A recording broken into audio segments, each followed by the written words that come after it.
अस्सलाम वालेकुम। Talk shock के साथ मैं हूं आसिफ बशीर चौधरी।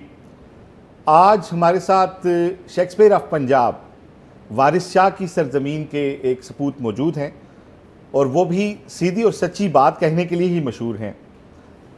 जब अपोजिशन में होते थे तो अक्सर हमारे से बातचीत होती थी, टीवी पे नज़र आते थे। अब उनकी हुकूमत है लेकिन वो नज़र नहीं आते। मेरी खुसूसी दरख्वास्त पे शेखुपुरा से तशरीफ़ लाए हैं। मेरी मुराद है मियाँ जावेद लतीफ़ साहब की तरफ, जो एक नज़रियाती कारकुन हैं, पाकिस्तान मुस्लिम लीग नून के कारकुन भी हैं, रहनुमा भी हैं। कारकुन इसलिए कहा कि कारकुनों के दरमियान नज़र आते हैं, और रहनुमा इसलिए कहता हूँ कि लीडरशिप के साथ बात करते हैं, सीधी और सच्ची और खरी बात करने के लिए मशहूर हैं। आज हमारे साथ मौजूद हैं। मेरी स्पेशल दरख्वास्त पे शेखुपुरा से तशरीफ़ लाए हैं। आज उनसे उनकी कुछ बातें सुनेंगे, दिल की बातें सुनेंगे। हमारे साथ रहिएगा। मियाँ साहब, थैंक यू वेरी मच, आप तशरीफ़ लाए प्रोग्राम में। तो होना आराम है, फ़र्क पे है। खैरियत से आप ठीक ठाक हैं? अल्हम्दुलिल्लाह। मियाँ साहब, बड़ी खामोशी है, बिल्कुल आपका कोई बयान नहीं आता। आपकी तो अपनी हुकूमत है, तो आप खामोश होते हैं, तो हमें तजस्सुस होता है कि मियाँ साहब क्यों खामोश हैं। शुक्रिया चौधरी आसिफ बशीर साहब। मेरा ख़्याल है कि ये तलख़ यादें ना ही दोहराई जाएँ तो बेहतर है, क्योंकि मेरे पे पाबंदियाँ रही हैं और कुछ अरसा हुआ है उन पाबंदियों से बाहर आया हूँ। तो आपके लिए भी मुश्किल होगा तो मेरे लिए भी मुश्किल होगा, तो मेरा ख़्याल आगे बढ़ें। अच्छा, हम तो बिल्कुल नहीं चाहते कि आप पे कोई हमारी वजह से पाबंदियाँ हों, लेकिन सर एक आम आदमी के ज़हन में सवाल आता है आपकी। आप तो पहले भी बड़े डंके की चोट पे बात करने वाले आदमी हैं। गद्दारी के कुछ निस्फ दर्जन मुकदमे आप भुगत चुके हैं। मेरा ख्याल है ज़माना तालिब इल्मी से जेलें भी आप देखते रहे हैं। मुश्किल बात कहने का हौसला भी रखते हैं, हुनर भी जानते हैं। तो चलें, इस पर भी बात करेंगे, लेकिन मैं चाहता हूँ कि आज थोड़ा सा आपके माजी से हम स्टार्ट लें। ज़रा हमें अहवाल थोड़ा सा बताएं कि सियासत की तरफ कब आप माइल हुए, और पहली दफ़ा जेल कब गए, पहली दफ़ा आप मकामी हुकूमतों में कब आए, पहली दफ़ा पंजाब असम्बली कब गए। तो काइंडली थोड़ी इसकी तफसील बताएं हमें। चौधरी साहब, ये मैंने अपने वालिद साहब से सीखा। उनकी वजह से मुझे सियासत से, इंसानी हकूक़, जमहूरियत, हकूक़ की बात करना, ये मैंने उनसे ही सीखा। मेरी यूनिवर्सिटी भी वही थे और मुझे हौसला भी मेरे वालिदैन ने ही दिया। और मेरे वालिदैन के बाद मेरे भाई जो हैं, अल्हम्दुलिल्लाह हम जॉइंट फैमिली सिस्टम है, और उन्होंने ही बचपन से आज तक मुझे सपोर्ट करते आ रहे हैं। मैंने स्टूडेंट यूनियन का इलेक्शन लड़ा, तो जो आपने जेल की बात की, उस वक्त जेल चले गए जब जुल्फ़िकार अली भुट्टो साहब थे और मैं स्टूडेंट यूनियन का प्रेसिडेंट था।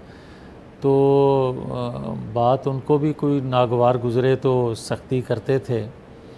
तो उनके ख़िलाफ़ जो तहरीक कौमी इत्तेहाद की चली, उसमें पेश रहे तो उसमें गिरफ़्तारियाँ हुई।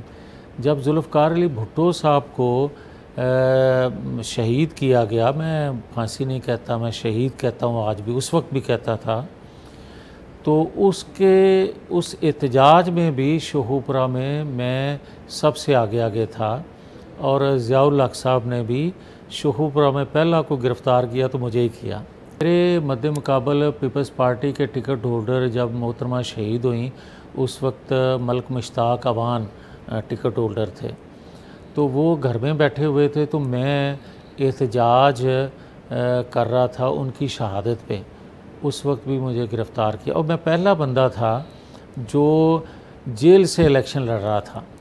पीपल्स पार्टी के टिकट होल्डर जो थे वो जेल में नहीं थे, मगर मेरे नसीब में उस वक्त भी जेल थी और मुझे फ़ख्र है कि मैं जेल से फिर वो इलेक्शन लड़ा। इसके बाद 91 में मैं ज़िला कौंसिल का मेंबर मुंतखब हुआ, कायदे हस्ब इख्तिलाफ ज़िला कौंसिल में बना। फिर 97 में मैं अल्हम्दुलिल्लाह पहली दफ़ा MP मुंतखब हुआ। 2008, 2013, 2018 में नेशनल असम्बली का मेंबर रहा। इस दौरान बेशुमार दफ़ा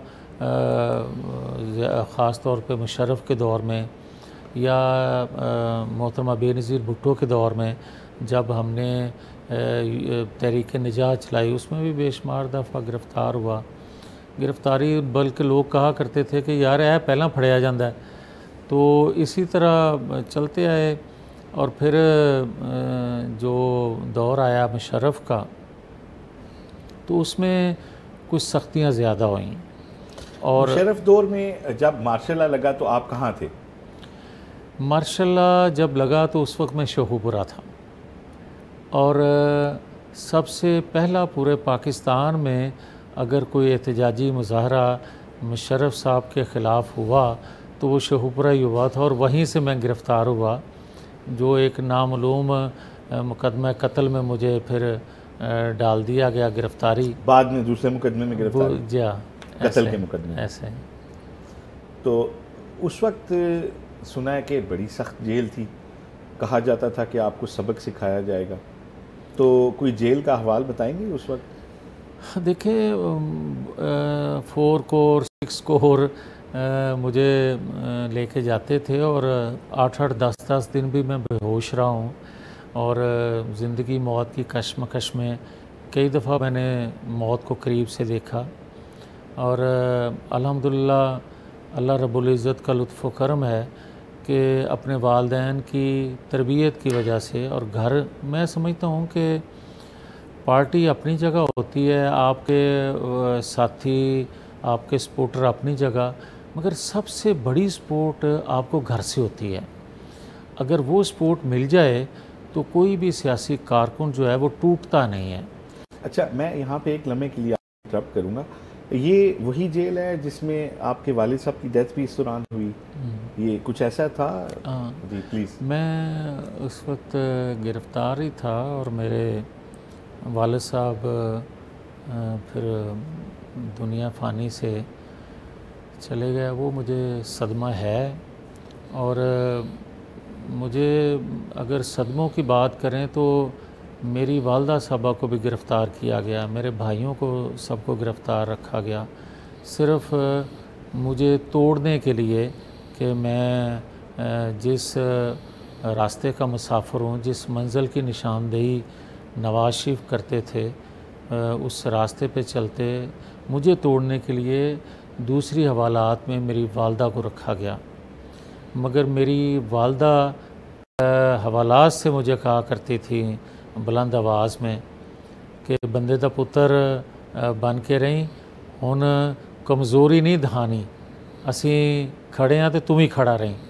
तो जब वालदा ये बात कर दे तो फिर दुनिया की कोई ताकत आपको तोड़ नहीं सकती, जितनी भी सख्तियाँ आ जाएँ। तो मैं समझता हूँ कि आज भी अल्लाह उनको सेहत वाली दराज़ी उम्र दे, उनका दिया हुआ हौसला मुझे अंदर से तकड़ा करता है, वरना मैं बड़ा कमज़ोर आदमी हूँ। अच्छा मियाँ साहब, आप कुछ कसर नफसी से भी काम लेते हैं, इसलिए आपसे बात करने में बार बार मुझे इंटरप्ट करना पड़ा है। एक बार आपने मुझे बताया था, और मैं चाहता हूँ कि हमारे व्यूअर्स भी ये बात उन्हें भी मालूम हो, आपके एक दफ़ा मुलाकातों पे पाबंदी थी इसी जेल में, जब आपने जनरल मुशर्रफ के दौर में जब प्रोटेस्ट किया था और आप बंद हुए, तो आपकी वालदा ने एक बड़े यूनिक तरीके से आपसे कम्युनिकेशन की थी, आपको कोई मैसेज किया था। हाँ, तो वो क्या तरीका था, ज़रा हमें बताएंगे? असल में ना जी, जनरल मुशर्रफ दौर में कोई 2-2 3-3 महीने मेरे साथ कोई मुलाकात नहीं होती थी। तो जो सुप्रीडेंट जेल थे शेखुपुरा के, वो हमारे एक MPA थे आगा गुलाम हैदर, उनके बहनोई थे, हमारे दौर के लगे हुए थे 99 के। तो वही थे, तो वो मुझे मिलने आए एक दिन चोरी छुपे अपनी जेल में ही। तो उन्होंने कहा कि और तो मैं कुछ आपके लिए कर नहीं सकता, मैं एक काम कर सकता हूँ कि आप घर की रोटी दाल सब्ज़ी पसंद करते हो तो आपके घर से आ जाया करे मेरे घर, और मैं बर्तन चेंज करके तो वो आप तक पहुँचा दिया करूँगा। तो मैंने भी ये बेहतर समझा कि चलो घर का कोई खैर ख़बर आ जाया करेगी, मैंने फ़ौरी कह दिया कि ठीक है। तो मैं 2-3 महीने लग गए तो कोई खैर ख़बर ना आई। तो मैंने कहा कि बल्कि रोज़े थे, रमज़ान शरीफ था, तो मेरे वालिद साहब के वफ़ात के बाद पहली ईद आ रही थी, तो जिस तरह हमारे घरों की रवायत है कि पहली ईद हो तो अजीज़ो क़रब, दोस्त, अहबाब सारे घर में अफसोस के लिए, दुआ के लिए आते हैं। तो मैं घर में बड़ा था, तो मैं जेल में था, मुझे ये भी था कि मैं आज बाहर होता, मेरे भाई भी मफरूर हैं, वालदा को भी इन्होंने जेल में रखा हुआ है, तो कैसा होगा। तो मेरी जब वालदा रिहा हुई तो उन्होंने जब खाना मेरे लिए आया तो रोटी का जो पेड़ा जिसको कहते हैं कि उसमें एक छोटा सा कागज़ का पुर्जा डाल के वो बनाया और वो रोटी बना दी। अच्छा। उन्होंने समझा कि जो हम उसको कुछ मैसेज भेजते हैं उस तक पहुंचता नहीं है, क्योंकि मैं सारी रात उस दिन रोता रहा कि मेरे घर की पता नहीं क्या हालत है, मेरे वालदा कैसी होंगी, मेरे भाई कैसे होंगे। तो सुबह जब मैंने सहरी के लिए वो खाना आया तो मैंने पहला नवाला लिया, तो उस नवाले से एक छोटा कागज़ का पुर्जा निकला। अच्छा। तो उन्होंने लिखा हुआ था, मेरी वालदा ने, कि घर में सब खैरियत है, अगर तुमने कोई कमज़ोरी दिखाई या कोई माफ़ीनामा लिख के वापस आए तो मैं तुम्हें कभी ज़िंदगी में माफ़ नहीं करूँगी, ना तू मेरा बेटा कहलाने का हकदार होगा। मैं जब कभी बाज़ार में जाऊँ तो लोग मुझे ये ना कहें कि ए बेवफा दी माँ है, बल्कि वो कहें कि इंदा बच्चा जड़ा सी वफा निभांदे मर गया है, वो मैनू खुशी होएगी, बेवफा कहलवाना मुझे अच्छा नहीं लगेगा। तो ये माँ थी मेरी और मैं। अच्छा, वो आपने फिर पढ़ा जब मैसेज, तो फिर मैं तकड़ा हो गया, फिर मैंने कहा जो होता है खैर है, वालदा की ब्लेसिंग आपके साथ। यस बिल्कुल, और हमेशा रही है। सही। अच्छा मियां साहब, आपने सियासी कैरियर के, आपके तो माशाल्लाह बहुत सारे वाक़यात हैं, अगर हम सारे रिकॉर्ड करें तो उसमें बहुत टाइम लगेगा, लेकिन चुनिंदा और वाक़यात आप अगर हमारे साथ शेयर करना चाहें जो कि आपकी ज़िंदगी के अंदर बड़े जिनके असरात रहे हैं, या कभी आपको लगा हो कि आप मेक और ब्रेक के दरमियान झूम रहे हैं। मुझे जब जनरल मुशर्रफ दौर में नैब ने पकड़ा तो वो बुलाते थे, सारा दिन खड़ा रखते थे और शाम को कहते थे अच्छा कल फिर आना। और जिस कमरे में वो रखते थे, एक सिपाही या सूबेदार, वो एक चेयर होती थी और एक टेबल, वो बैठे होते थे, एक आध सवाल करके वो मुंह दूसरी तरफ कर लेते थे, और या मैं नीचे बैठूं या खड़ा रहूं। तो मैं खड़ा रहता सारा दिन, शाम को वो मुझे भेज देते। एक दिन मैं बाहर निकला तो मेरे हल्के से ही एक बड़ा जराइम पेशा बंदा था, मनशियात फरोश, बाकी भी बहुत सी उस पर इल्ज़ामात थे। तो उसने मुझे देखा तो कि मैं निकल रहा हूँ, उसको भी बुलाया हुआ था। तो जिस तरह होता है कि हल्के का बंदा हो तो बंदा पूछता है कोई साढ़े लायक जी कोई दसना। तो मैंने भी उससे कहा कि यार कोई मेरे लायक, हालांकि मैं खुद हाँ, तो मैं उसको कह रहा था कि अच्छा यार कोई मेरे लायक हो तो बताना। कहता है जी ज़रूर दसांगे। कोई 15-20 दिन, महीना गुजर गया, क्योंकि मेरा वहाँ आना जाना रहता था। एक दिन मैं पेशी भुगत के जा रहा था वापस, तो आगे से ब्रिगेडियर साहब, और गालबन ब्रिगेडियर मान था उनका नाम, तो बावर्दी थे, उनके कंधे पे वो जराइम पेशा जो बंदा था उसने हाथ रखा हुआ, और मेरे पास से गुजरते हुए कहता है कि मियाँ जी कोई साढ़े लायक होया तो दसना। अच्छा। मैं शर्मिंदगी के मारे मैंने मुंह नीचे किया और उसको कहा अच्छा जी ज़रूर दसांगे। ये मुझे नहीं था बोलता कि यार मैंने कुछ किया नहीं, और फिर बाद में इन्होंने सर्टिफिकेट भी मुझे दिया 3 साल बाद कि तू बेकसूर है। और जब जनरल फैज़ मीर का दौर आया तो फिर ही उन्हीं एसेट को इन्होंने कंगालते हुए फिर नैब को मुझे दे दिया, जिसका सर्टिफिकेट नैब पहले मुझे दे चुकी थी कि क्लियर है। तो इस तरह जब हो तो वो ज़रा बड़ा तकलीफ़देह होता है कि आप किसी सफ़ेद पोश बंदे की पगड़ी उछालें और जराइम पेशा लोग आपसे, तो ये एक। मियाँ साहब ये बताइएगा कि आज शहबाज शरीफ साहब जो हैं उनकी सरबराही में इत्तेहादी हुकूमत काम कर रही है, तो क्या पाकिस्तान चार्टर ऑफ डेमोक्रेसी के तहत चल रहा है जो आपने साइन किया था, मियाँ नवाज शरीफ साहब ने साइन किया था? देखें, गुजारिश यह है कि दो वाक़यात हैं जिसने इस सिस्टम को मजबूत किया है। एक तो ये है कि इमरान ख़ान ने जो 9-10 मई किया, उससे ये सिस्टम पाँव पे खड़ा हुआ। और दूसरा वाक़या हुआ है जो इंडिया से आपकी जंग हुई है। इंडिया की जंग के बाद ये सिस्टम इंतहाई मजबूत है, और उसकी भी एक वजह मैं ज़रूर अर्ज़ करूँगा कि जब आपकी रियासत के साथ कमिटमेंट की एक जान देने वाली कमिटमेंट या उसकी हिफाजत के लिए जान देने की कमिटमेंट से बढ़ के ये हो जाए कि आप रियासत को कमज़ोर करने के लिए आप दुश्मन का सहारा लें या दुश्मन को हौसला दें कि आज कुछ उनके हामी जो बानी जेल में हैं ये बात करें कि पाकिस्तान की और इंडिया की जंग नूरा कुश्ती थी, तो मैं समझता हूँ इससे बड़ा जुल्म या सोच अप्रोच बुरी और क्या हो सकती है कि आप रियासत की मुखालफत में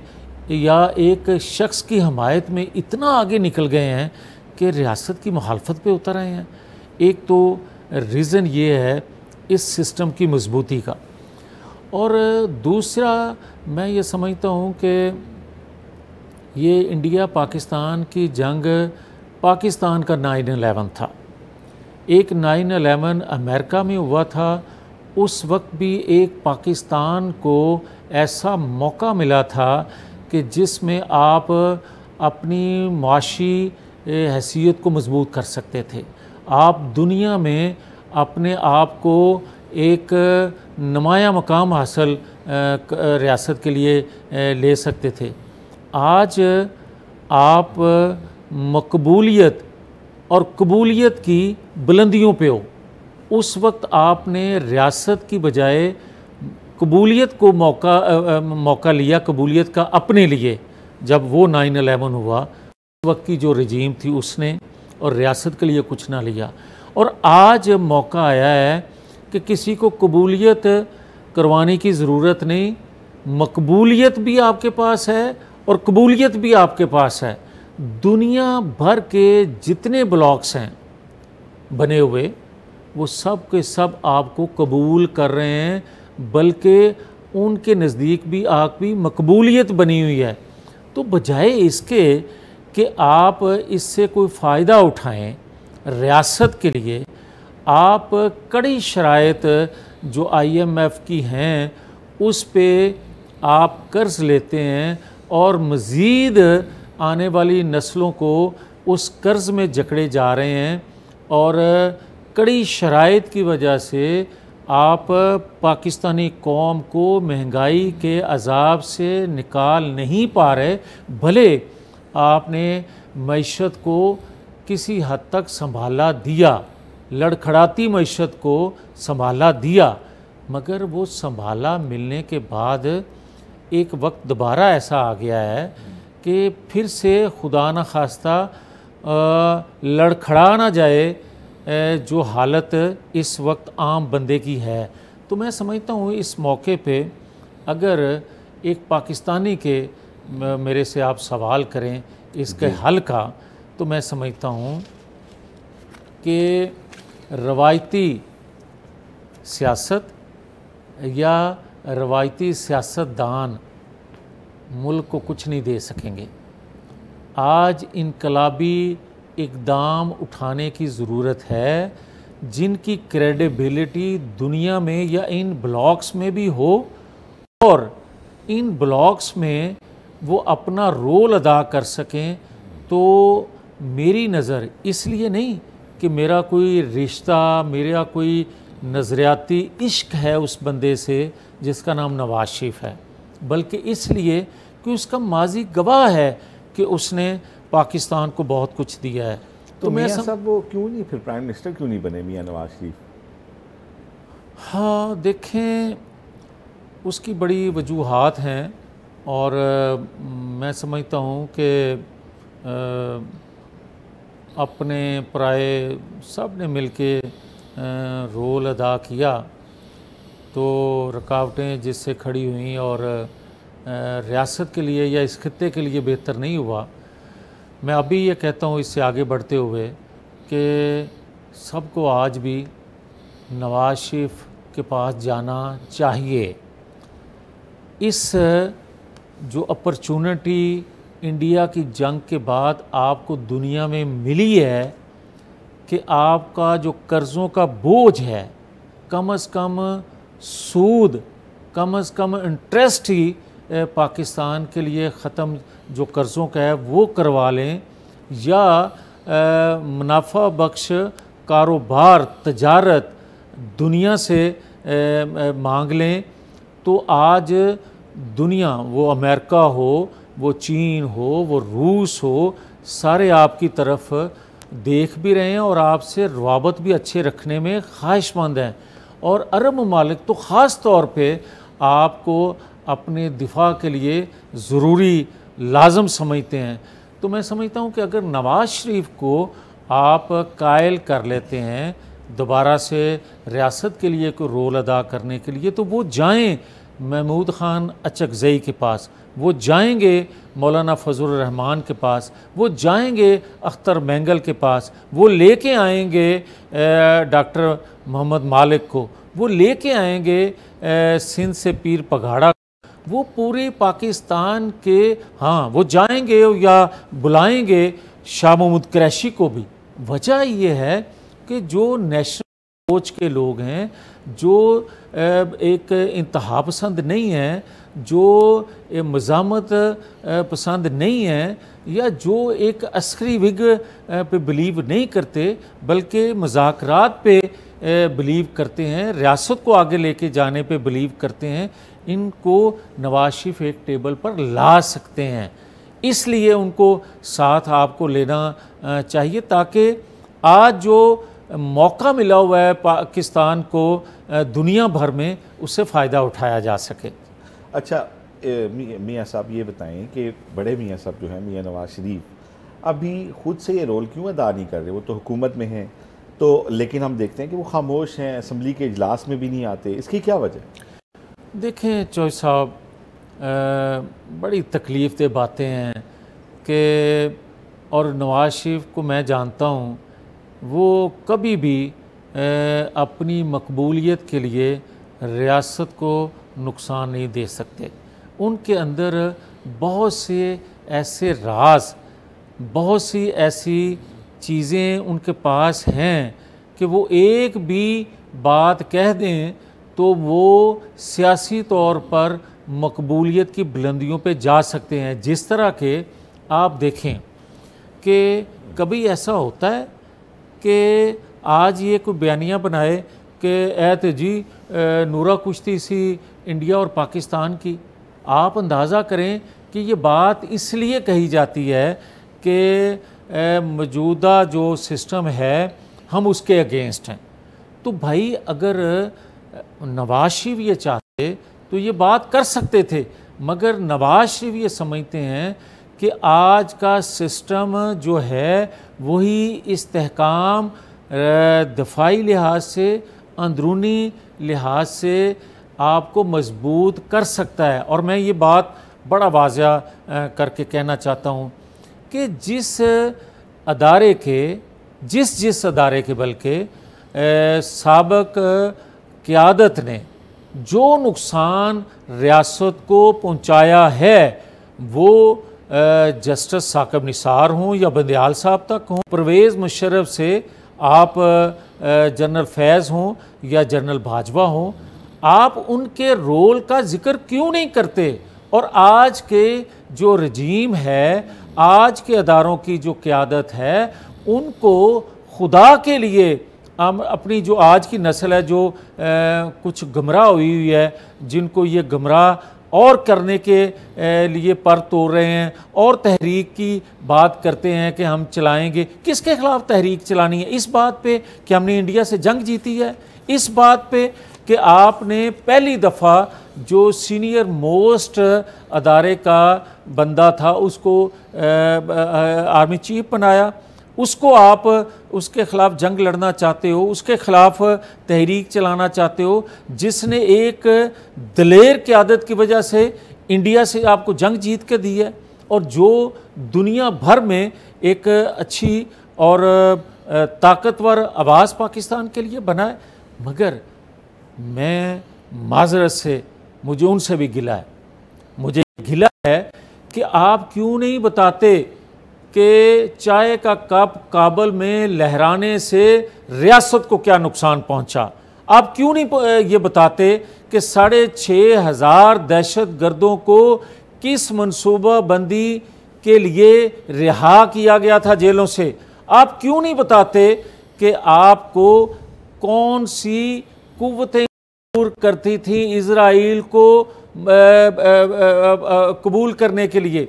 आप क्यों नहीं बताते कि आप जब बतौर प्राइम मिनिस्टर दुनिया भर के विज़िट पे गए थे, बड़े मुल्कों के आपने जब दौरे किए थे, तो कश्मीर के हवाले से आपको क्या दबाव था और कितना आपने दबाव लिया था। अब ये क्यों नहीं बताते कि अफ़गानिस्तान पॉलिसी जो है वो आपकी अपनी थी या आलमी कुव्वतों के दबाव में आप कर रहे थे।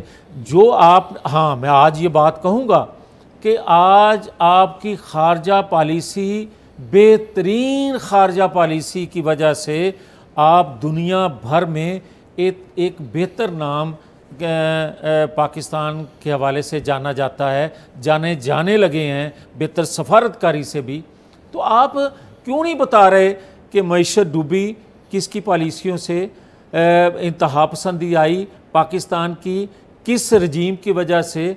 क्यों नहीं बताते आप कि आज के जो फैसले कहे जा रहे हैं कि ये जनाब किसी को खुश करने के लिए दिए जा रहे हैं, तो ये क्यों नहीं बताते जस्टिस शौकत सिद्दीकी से फैसले कौन लेता था या काजी फायज़ ईसा के ख़िलाफ़ रेफरेंस फ़ाइल कौन करवाता था? ये क्यों नहीं बताया जाता? जब तक आप ये चीज़ें बताएंगे नहीं और जब तक, और ये अदारों के तर्जमान जो हैं उनको बताना पड़ेगा कि रातों को किस तरह खुलती थीं अदालतें 2-2 बजे। ये क्यों नहीं बताया जाता कि उस वक्त की जो रजीम थी, उस वक्त की जो क़यादत थी अदारों की, उनकी बेगमात किस तरह डिक्टेट भी करती थी और कौन कौन जो है कोर कमांडर हाउस पे कौन सी बेगमात जो हैं वो क़यादत करते हुए हमलावर हुई थी, ये सारा बताना चाहिए।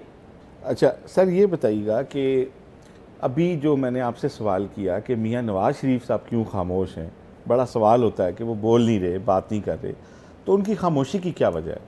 मैंने यही तो अर्ज़ किया है, आपका ज़्यादा टाइम मैंने लिया कि भाई नवाज़ शरीफ ने इसके बावजूद भी कि उसने इस सिस्टम के लिए नहीं, उसने हमेशा आइन कानून की बालादस्ती, डेवलपमेंट, ये माजी है उसका, उसने जदोजहद की, इसी वजह से आज तक कौम उसके साथ खड़ी है। मगर आज ये कहा जाना कि वो मकबूल है, वो मकबूल नहीं है, तो उसकी वजह ये है कि जो लोगों की महरूमियाँ हैं उसको पाकिस्तान की कीमत पर उजागर करके कोई मकबूल बन रहा है और कोई पाकिस्तान की सलामती को तहफ़्फ़ुज़ देने के लिए अपने पे सारा बोझ ले रहा है, तो उसको गैर मकबूल कोई कहेगा, उसको कोई कमज़ोर मकबूल कहेगा? क्यों बात करे वो? आप पहले बात करें कि किस तरह उसको सज़ाएं दी गई, आप बात करें पहले कि उसने मोटरवेज़ दिया, उसने इंडस्ट्री जाल बिछाया, तो आपने उसको 2.5 साल मुद्दत करने दी गई और आपने निकाल बाहर किया। उसने पाकिस्तान के दिफा को नाकाबिल तस्खीर बनाया, जिसका आज फल खाया आपने इंडिया के साथ जो जंग थी। अगर नवाज शरीफ पाकिस्तान को एटमी कुव्वत न देता तो आज खुदा न खास्ता सूरत हाल मुख्तलिफ होती।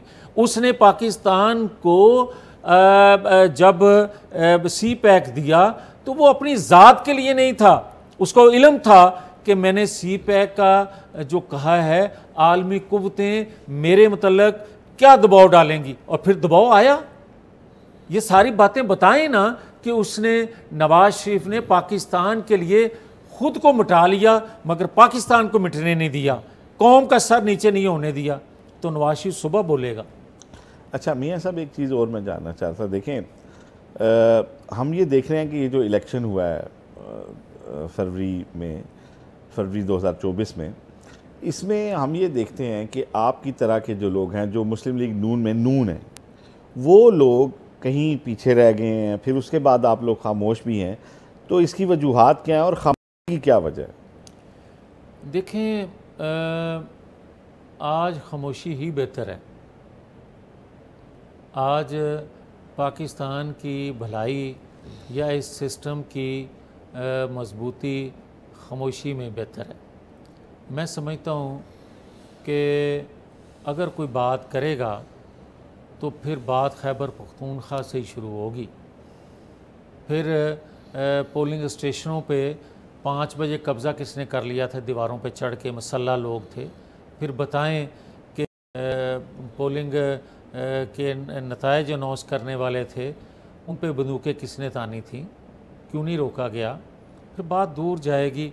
मैं समझता हूँ कि अब इसी में भलाई है सब की, सब सियासी जमातें हों, कोई सियासत तल्लक ना भी रखता हो मगर पाकिस्तानी हो।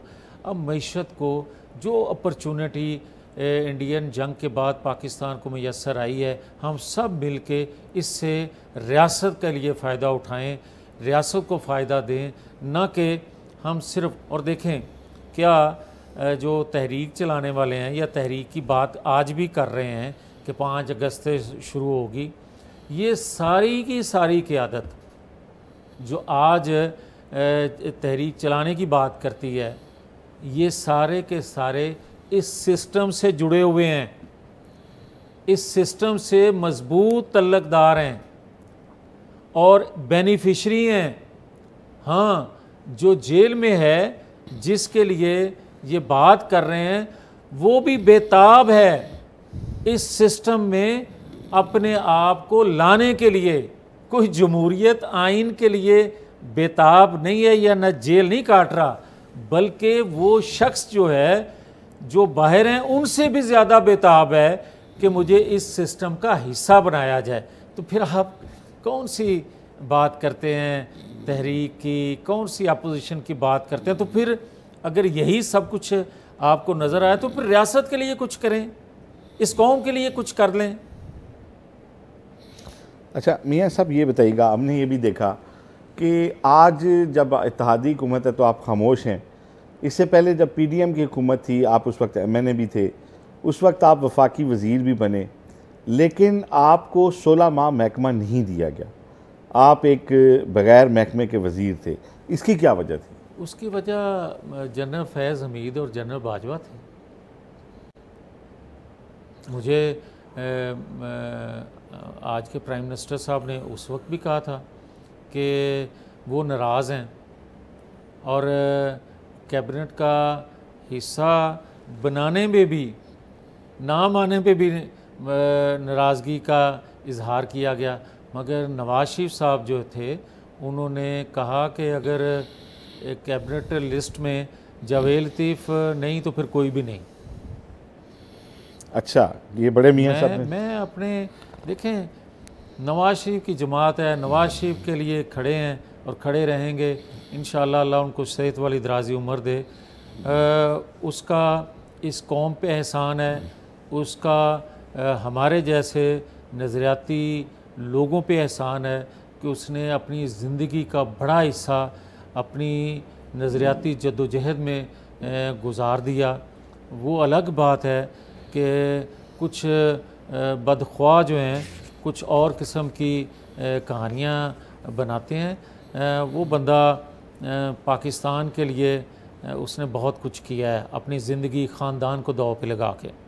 अच्छा मियाँ साहब ये बताएं कि आपकी वालदा का भी एक बड़ा शफ़क़त वाला मामला है बड़े मियाँ साहब से, और ख़ास तौर पे अब जब से मियाँ साहब की वालदा की डेथ हुई है तो वो राब्ता होता है, तो ये किस तरह होता है? ये डेली बेसिस पे होता है, क्या होता है? आप नहीं, डेली बेसिस पे तो नहीं, मगर कभी कभार मियाँ साहब का फ़ोन आ जाता है मेरी वालदा साहबा को, क्योंकि आपने सही कहा कि जब से वालदा इस दुनिया फ़ानी से गए हैं तो मेरी वालदा साहबा से वो उसी मोहब्बत से, उसी एक जज्बे से प्यार लेते भी हैं और दुआ लेते हैं, और मेरी वालदा साहबा भी उनको मेरे से बड़ा अपना बेटा समझते हुए कभी कभार ख़ुद भी मुझे कहती हैं कि मेरी बात करवाओ। तो ये उनकी मेहरबानी है कि हमारा मियाँ साहब की ज़ात से एक घर का, एक फैमिली का तल्लक है जो मरते वक्त तक कायम रहेगा। अच्छा ये जब कहा गया तो कौन मोतरज़ थे कि आपका नाम नहीं होना चाहिए काबीना में, जब मियाँ साहब ने कहा कि अगर मियाँ जावेद लतीफ़ नहीं तो फिर कोई भी नहीं? ये बड़े मियाँ साहब ने कहा। लेकिन उस वक्त कौन उनसे आर्गू कर रहा था? जो भी लोग बात कर रहे थे कैबिनेट लिस्ट बनाने की, अच्छा, तो उनसे कहा गया। बल्कि मुझे तो खुद शहबाज शरीफ साहब ने कहा था कि उस वक्त क्योंकि जनरल बाजवा थे तो वो खुद कहते थे कि वो रुकावट हैं और वो आपको पसंद नहीं करते, और फिर इसी वजह से कैबिनेट में तो लेना नवाज शरीफ की वजह से इनकी मजबूरी थी। तो आपको याद होगा कि बग़ैर किसी डिपार्टमेंट के पहले ही शायद कैबिनेट मेंबर हूँ कि 18 माह बग़ैर किसी महकमे के वज़ीर, बल्कि मुझे लोग आज तक कहते हैं कि बेमहकमा वज़ीर लेकिन मुझे वो भी अच्छा लगा। अच्छा मुझे याद है आपने एक मरतबा कहा था कि अगर मैं एक मैसेज कर दूं तो मुझे मिनिस्ट्री मिल सकती है। ये क्या स्टोरी है? तो आपने वो मैसेज किया क्यों नहीं? देखें चौधरी साहब, मैं अपनी ज़मीर का कैदी हूँ, और मुझे आज जिस सोच फ़िक्र जमहूरियत या आइन कानून की बालादस्ती या इंसानी हकूक़ के लिए आवाज़ उठाना, ये मैंने अपने घर से, अपने वालिदैन से सीखा है। और इस जद्दोजहद में मेरे सिपा सलार जो हैं वो नवाज शरीफ हैं, और मैंने उनसे बहुत कुछ सीखा है। और मेरे अंदर का जो इंसान है उसको अगर हौसला या तकलीफ़ में भी, मुसीबत में भी खड़े होना सिखाया तो उसका नाम नवाज शरीफ है। तो आपने वो मैसेज किस शख्सियत को नहीं किया फिर वजारत के लिए? नवाज शरीफ को नहीं किया। ठीक, क्योंकि जो वो बेहतर समझते थे उन्होंने किया, उससे आगे वो मेरे लिए बेहतर नहीं समझते थे, खामोश रहे। अच्छा ये बताएं कि जब आर्मी चीफ़ का तकर्रर होना था, नए आर्मी चीफ़ से मुराद मेरी जनरल बाजवा की रिटायरमेंट के वक्त की बात है, तो आप उस वक्त लंदन भी गए थे और वापस आके आपने कुछ बातें मुझे उस वक्त भी बताई। तो मियाँ साहब ये बताएं कि उस वक्त मियाँ साहब ने किस मोमेंट पे ये डिसाइड किया था कि वो जनरल बाजवा को एक्सटेंशन नहीं देंगे? देखें, जब पहली एक्सटेंशन दी गई और जिसमें अपोजिशन उस वक्त की हुकूमत इकट्ठे हो गए, तो यहाँ जो वहाँ एक वफद जाने वाला था, उनमें से एक मेंबर ने आके पार्लिमानी कमेटी कहा कि नवाज शरीफ की इजाज़त से हम ये जो एक्सटेंशन इनको मिल रही उसमें वोट कर रहे हैं। हालांकि वो वोट था जो कानूनी सुकम दूर करने के लिए था, तो सवाल तो फिर भी उस वक्त के प्राइम मिनिस्टर के पास ही थी। वो देना चाहते तो दे देते, ना देना चाहते तो ना देते। मगर उसमें भी शरीक जुर्म जो हम हुए, उसमें नवाज शरीफ का हतमी फ़ैसला नहीं था। अच्छा। और दूसरी दफ़ा जब मौजूदा फील्ड मार्शल हाफिज़ आसम मनीर साहब का आप ज़िक्र कर रहे हैं जी, तो चोई साहब उस वक्त की अपोजिशन और उस वक्त की हुकूमत, ये जी। सारे के सारे जो मौजूदा आर्मी चीफ़ हैं इनके लिए नहीं, बल्कि जो भी इनको उस वक्त की क़यादत अदारे की मजबूर कर रही थी, ये सब उस पे एग्री थे। अगर कोई खड़ा था एक नाम पे जिसने कहा कि सीनियर मोस्ट जो हैं उन्हीं का हक बनता है, तो मैं पहला और आखिरी बंदा वही हूँगा कि उसी के नाम पे खड़ा रहूँगा, उसका नाम नवाज़ शरीफ है। और ये बात मैं सबूत के लिए इसलिए इस तरह भी कह देता हूँ कि एक ब्रिगेडियर मुज़फ़्फ़र रांझा वो इस चीज़ के गवाह हैं कि वो और जावेद लतीफ़ ये दोनों यहाँ पाकिस्तान से जब कभी नवाज शरीफ साहब से इस हवाले से बात होती या हम बात करते तो इंडोर्स करते नवाज शरीफ साहब के इस फ़ैसले को कि ये बेहतरीन फ़ैसला है, जो आज वक्त ने साबित भी किया कि एक दलेर क़यादत के होते हुए आपने इंडियन जंग बआसानी जीत ली।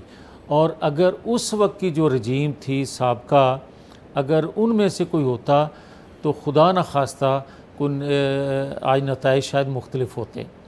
तो मैं समझता हूँ कि नवाज शरीफ का जनरल आसम मनीर के हवाले से जो फ़ैसला था वो अल्हम्दुलिल्लाह बेहतरीन साबित से खुशी है कि उसमें हमने भी अपना को थोड़ा बहुत जो है वो हिस्सा डाला।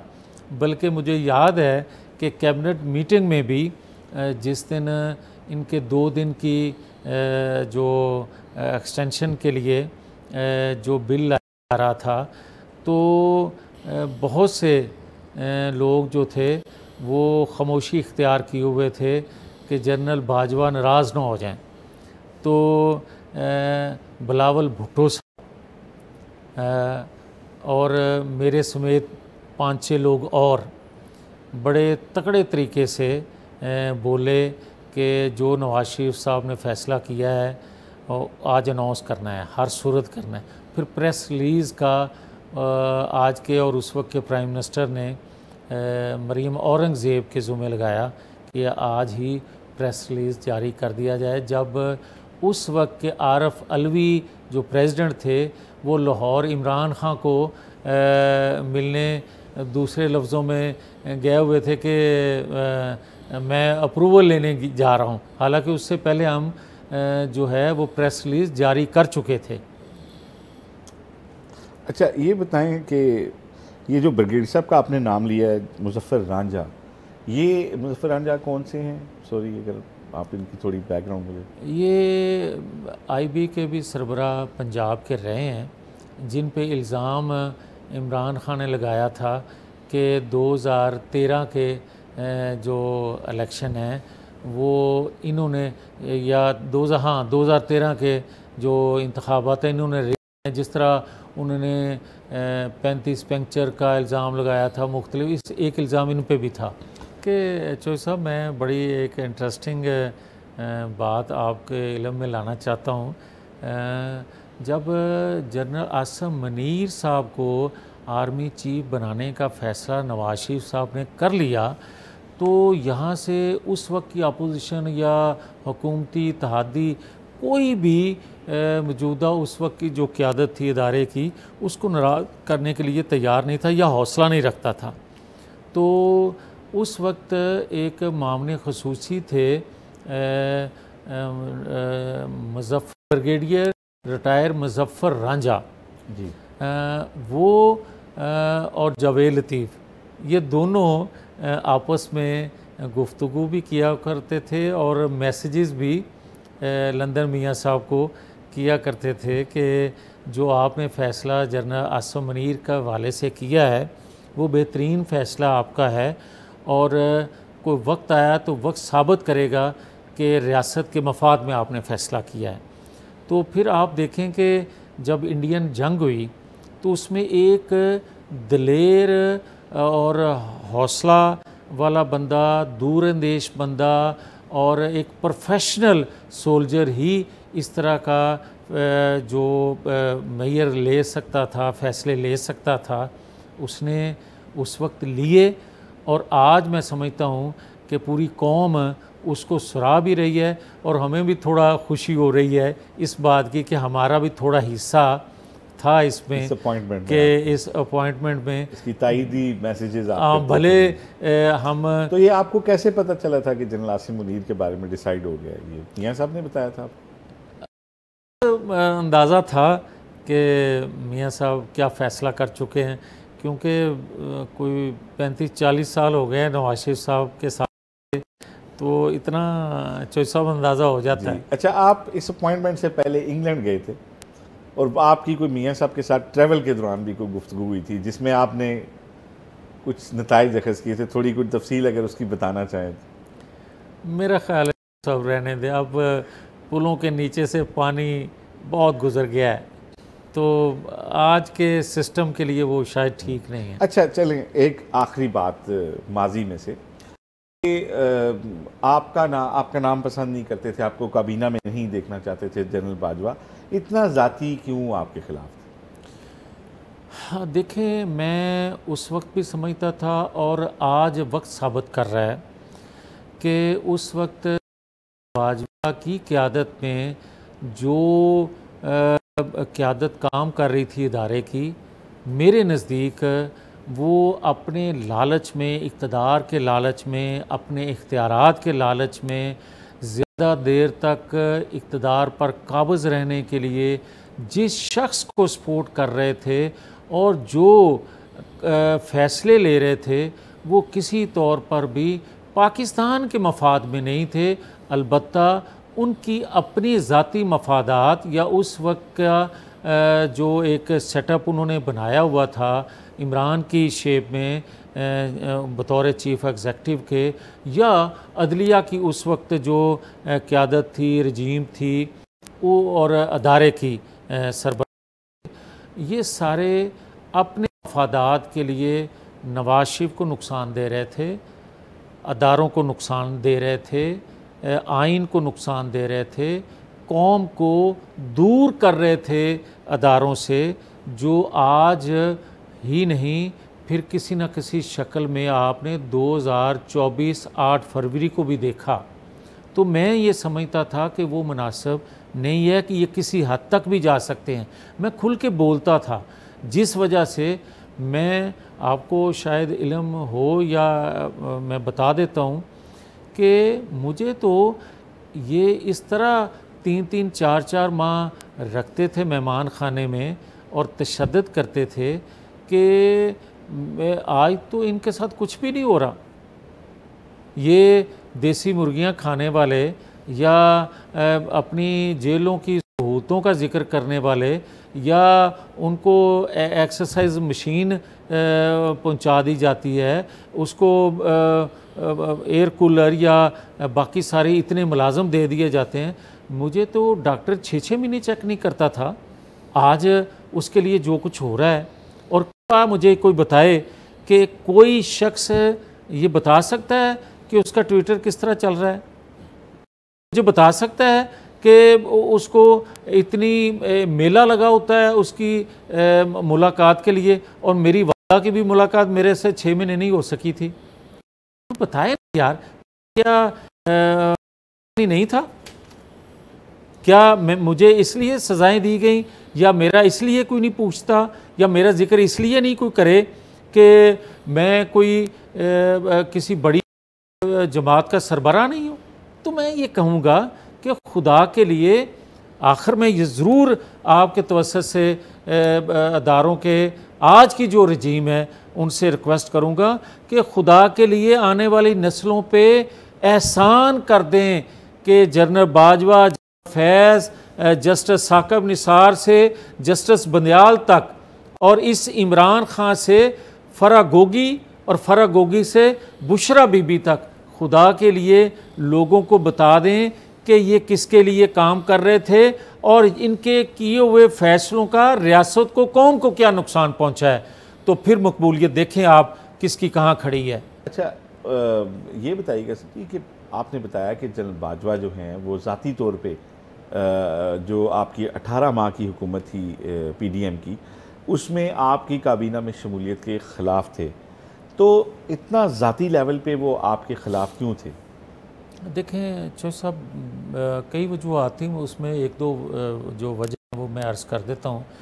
पहली बात तो यह है कि जब मरियम नवाज शरीफ को ये मैसेज दिया गया कि स्मैश कर देंगे, मार देंगे आपको, तो 2-3-4 दिन मैंने इंतज़ार किया कि जमात में से कोई इसका जवाब देगा। जब जवाब ना आया, मुझे किसी ने नहीं कहा कि इसका जवाब दें। मेरा ज़मीर गवारा नहीं करता था, मेरी गैरत गवारा नहीं करती थी कि मेरी क़यादत, जिससे मैं इश्क करता हूँ नवाज शरीफ से, उसकी बेटी को स्मैश करने का कोई मैसेज दे, मारने का कोई मैसेज दे, और उसका जमात के अंदर से कोई जवाब ना दे। फिर मैंने कहा कि अगर कोई स्मैश करने का इरादा भी करेगा, सोचेगा भी, तो हम जवाब देंगे। फिर मेरे पे वो लास्ट जो गद्दारी का मुकदमा बना, फिर इन्होंने मुझे गिरफ़्तार करके, मुझे जब तशद्दुद करते थे तो कहते थे कि रोण दी आवाज़ां कढ़, ताकि जनरल फैज़ हमीद, जनरल बाजवा नूं असीं सुनाना चाहते हैं। तो मैं उसको आगे से ये कहता था कि यार आवाज़ नहीं निकलनी, बेशक सांस निकल जाए। तो मार तो मैं खाता रहा, मगर बात यह है कि आपके चैनल से भी 2-3 सीनियर लोग, जनरल बाजवा ने कोई 20-25 सीनियर सहाफ़ियों को बुलाया हुआ था, आपके चैनल से भी 2-3 थे लोग, उन्होंने मेरे खुद ज़िक्र भी किया और लोगों ने भी ज़िक्र किया कि जनरल बाजवा कहते थे कि इसको इबरत का निशान बना देंगे जवेद लतीफ़ को, अभी इसने हमें देखा ही नहीं है और ये बाज नहीं आता, इसको कई दफ़ा गिरफ़्तार कर चुके हैं, मगर अभी इसकी समझ में नहीं आ रहा। अगर आप में से कोई उसको समझाए तो उसके लिए बेहतर होगा, अगर आप में से किसी का उससे तल्लक है। तो मतलब यहाँ तक तो ये पहुँच जाते। कभी आपका जनरल बाजवा से उनके आखिरी दौर में और या उसके बाद अभी कभी कन्फ्रंट हुआ, आमना सामना हुआ कोई देखें किसी महफिल में, किसी जगह? मेरा आज तक किसी से आमना सामना नहीं हुआ, और अल्लाह रब्बुल इज़्ज़त का लुत्फ़ व करम है कि मैंने उस रजीम से कभी सोचा भी नहीं था कि मैं मिलूँ। मेरे नज़दीक आज भी वो उस वक्त की जो रजीम थी, जिन्होंने नवाज़ शरीफ को सज़ाएँ दी, जिन्होंने पाकिस्तान को सज़ाएँ दी, जिन्होंने इस कौम के मुस्तकबिल को अंधेरों में डुबोया, मैं तसव्वुर भी नहीं कर सकता था उनसे मिलने का, क्योंकि मैं उनको कौमी मुजरम समझता था और आज वो कौमी मुजरम साबित हो रहे हैं। आपने बताया था कि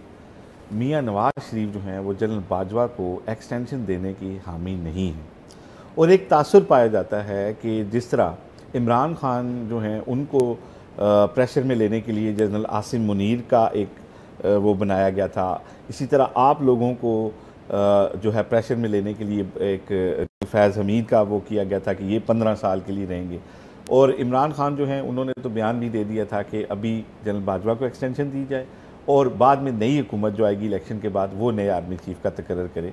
तो मियां साहब ने ये फ़ैसला कब लिया था और किस ग्राउंड पे लिया था?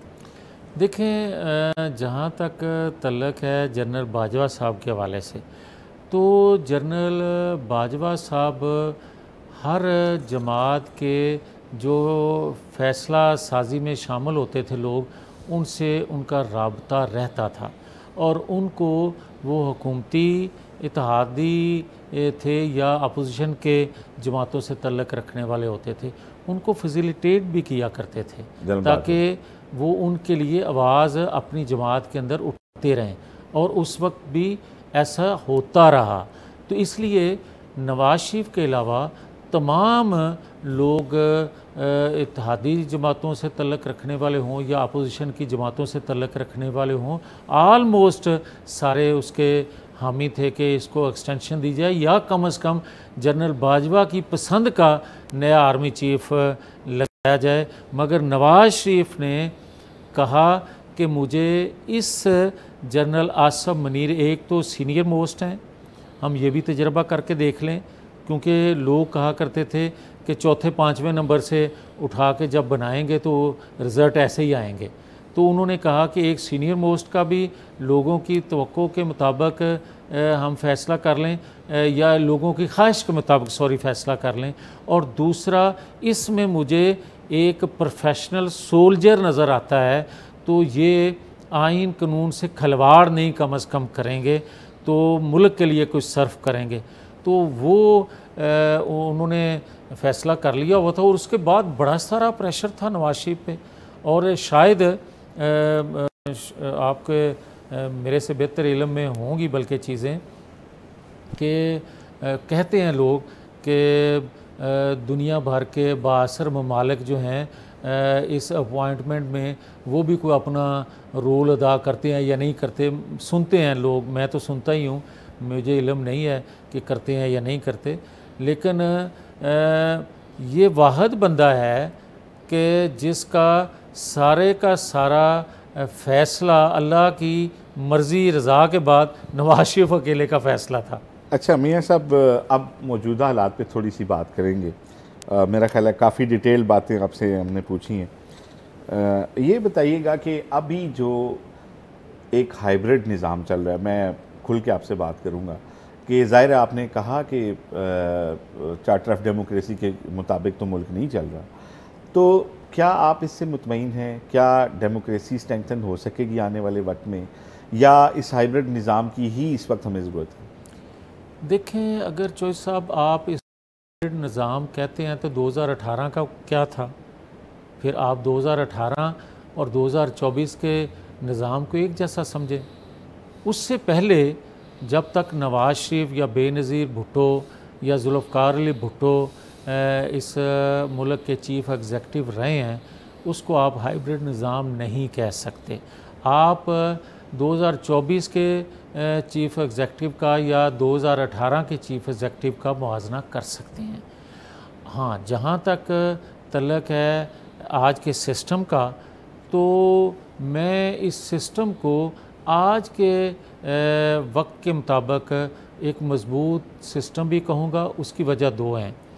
जो मौजूदा हुकूमत है वो तो ज़ाहिर है इस सिस्टम से जुड़ी हुई है, और आज की जो अपोजिशन है जिसको आप हकीकी अपोजिशन का नाम देते हैं, हालांकि मैं कहता उसको हकीकी अपोजिशन, मगर जो पीटीआई है उसकी तमाम क़यादत जो जेल से बाहर है वो भी इस सिस्टम से इस्तिफ़ादा हासिल कर रही है, और उसको उसके मफादात भी इसी सिस्टम से जुड़े हुए हैं।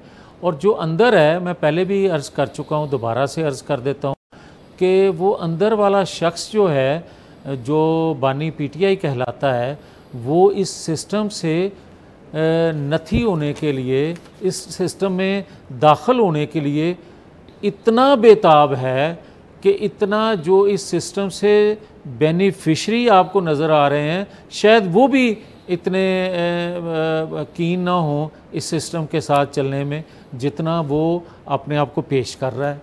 तो फिर आप किस आप निज़ाम की या किस आप जमहूरियत की या किस आप आइन कानून की या इंसानी हकूक़ की बालादस्ती की तहरीकों का आप ज़िक्र करते हैं? इंसानी हकूक़ की आइन कानून की बालादस्ती की जद्दोजहद होती रही है, 2017 तक, 2018 तक भी होती रही है, मगर उसके बाद जो कुछ हुआ है। तो अब क्या ये हाइब्रिड निज़ाम ही इस मुल्क में चलेंगे या कभी डेमोक्रेसी स्ट्रेंथन होगी? क्योंकि आप जैसे जो नज़रियाती लोग हैं उनकी बात को लोग बड़ा वैल्यू करते हैं। देखें, आप लोग ये समझते हैं कि अभी जो लोग बैठे हुए हैं हुकूमत में, वो मुस्लिम लीग की नून जो ब्रांच है वो नहीं है, उसमें वो आइडियोलॉजिकल लोग नहीं हैं आप जैसे लोग, जिनमें आप 5-7 लोग जिनमें से आप बहुत सरगर्म हैं, वो लोग इस सिस्टम में मौजूद नहीं हैं। नवाज शरीफ भी बैक फुट पे हैं, खामोश हैं। तो आप के हवाले से क्या जवाब? जाहिर है आप इसको ऑन तो करते हैं ना, आपकी पार्टी इसमें बैठी हुई है, तो ये सिस्टम ऐसे ही चलेगा या इसमें कभी सिविल के लिए भी कोई गुंजाइश बनेगी? चो साहब पहला है दसो कि मैनू नून च रहन देना जाए या कढ़ना जाए। अगर तो आप मुझे देखना चाहते हैं तो फिर ये सवाल ना करें।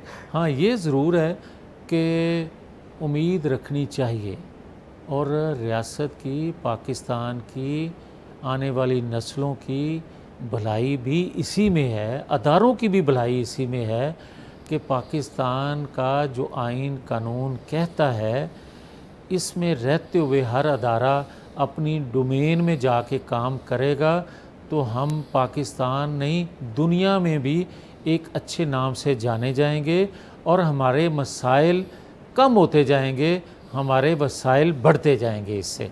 तो हमें सबको उसी आइन कानून के मुताबिक जाना चाहिए जो कायदे आज़म हमें दे गया है, जो अल्लामा इकबाल हमें बता गए, जो सर सैयद हमें पढ़ा गए, ये सारा हमें उनसे मिला हुआ। और फातिमा जना जिसके लिए जद्दोजहद कर गई, तो हमें उसी तरफ जल्द बदेर लौटना है और लौटना पड़ेगा।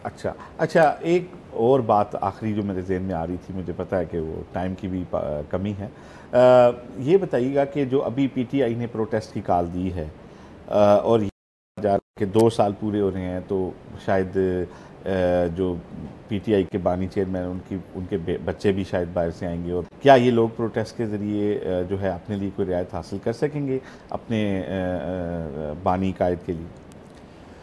देखें चौधरी साहब, एहतजाजी तहरीक में मुखालफ नहीं हूँ।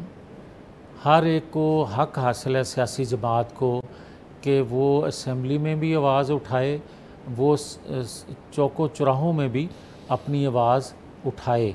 लोग उसको अहमियत दें ना दें, उसके हामी बने ना बने, मगर मैं बतौर सियासी कारकुन के, बतौर पाकिस्तानी इस चीज़ का कभी भी हामी नहीं बन सकता कि आप रियासत की ईंट से ईंट बजा दें एक बंदे के लिए। एक बंदे को गिर्द आप सारी जमात या सारा, देखें हम भी एहतजाजी तहरीकों में रहे हैं, चलाते रहे हैं। हमने कभी ये नहीं कहा था कि नवाज़ शरीफ को बाहर निकालोगे तो तब हम, या हमारी ये रेड लाइन है।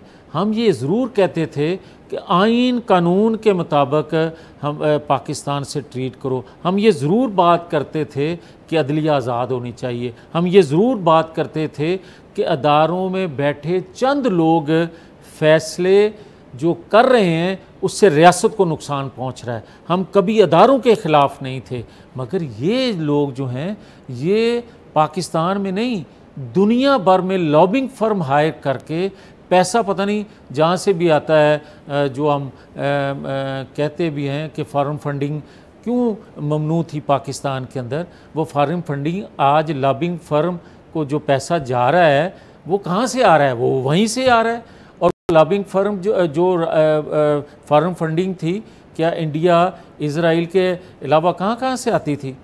क्या आपके दोस्त ममालिक देते थे? क्या अरब ममालिक उसको पैसा देते थे? तो क्यों नहीं बताते यार? आपने फॉरेन फंडिंग केस का फैसला दे दिया, मगर कौम को ये नहीं बताने के लिए तैयार कि ये पैसा कहाँ से आया था और क्यों ममनू था ये पैसा। आप तफसील बताएं भाई, लोगों को सज़ा से सरोकार नहीं है। आज लोगों की जो 12-13 साल ज़हन साजी मीडिया के ज़रिए की जाती रही है कि नवाज शरीफ डाकू है, नवाज शरीफ डाकू है, और ये शख्स जो किरदार के हवाले से भी दुनिया जानती है उसको आपने सादिक और अमीन का सर्टिफिकेट अदालत से लेके दिया, और इसी जनरल बाजवा ने लेके दिया क्योंकि इन सब की ज़रूरत थी। क्यों नहीं बताते आप लोगों को? फिर आप कहते हैं नवाज शरीफ खामोश है। भाई नवाज शरीफ को आपने एक सर्टिफिकेट ऐसा दिया कि ये चोर डाकू है, वो अलग बात है कि 7-8 साल बाद सुनी गई, उस पर भी कहते हैं कि जनाब बड़ा स्पीडी ट्रायल हुआ है। भाई 8 साल के बाद उसको इंसाफ मिला और वो भी स्पीडी ट्रायल है। दुनिया जानती है कि उसको गलत सज़ा दी गई, मगर कहते हैं कि स्पीडी ट्रायल हुआ है। और इमरान खान, दुनिया जानती है कि वो सादिक और अमीन नहीं है, तो आपने सादिक और अमीन का सर्टिफिकेट किससे दिलवाया? आपकी सुप्रीम कोर्ट के चीफ जस्टिस ने उसको दिया। आज बताएं। तो ये सारी चीज़ें हैं कि इन पे गौर करना हम तो करते ही रहते हैं, मगर अदारों के तर्जमान गौर करें। आप तहरीक को भूल जाएं, अब छोड़ दें, जो कुछ करता है करने दें।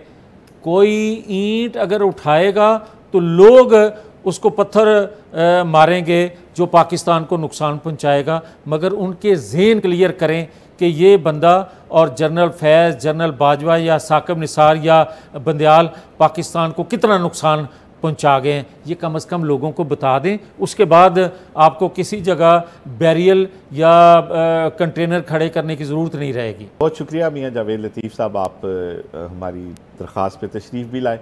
और नाज़रीन, आपने देखा एक अपनी जमात के एक नज़रियाती, मैं कारकुन पहले कहूँगा, और रहनुमा हमारे साथ आज रहे। हम इनसे दोबारा भी तफसीलात जानेंगे जब कभी इनके बोलने के ऊपर से मुकम्मल पाबंदी हटे। से कुछ मज़ीद तारीख़ी हक़ाइक़, वो अहम मुलाकातें जिनके अंदर ये मौजूद रहे, वो अहम फ़ैसले जिनका ये हिस्सा रहे, उनके ऊपर बात करेंगे। आपने प्रोग्राम देखा, अपनी राय का ज़रूर इजहार कीजिएगा, और अगर कोई मालूमात देना चाहें तो talkshock777@gmail पे हमें ज़रूर बताइएगा। इजाज़त दीजिए, अल्लाह हाफ़िज़।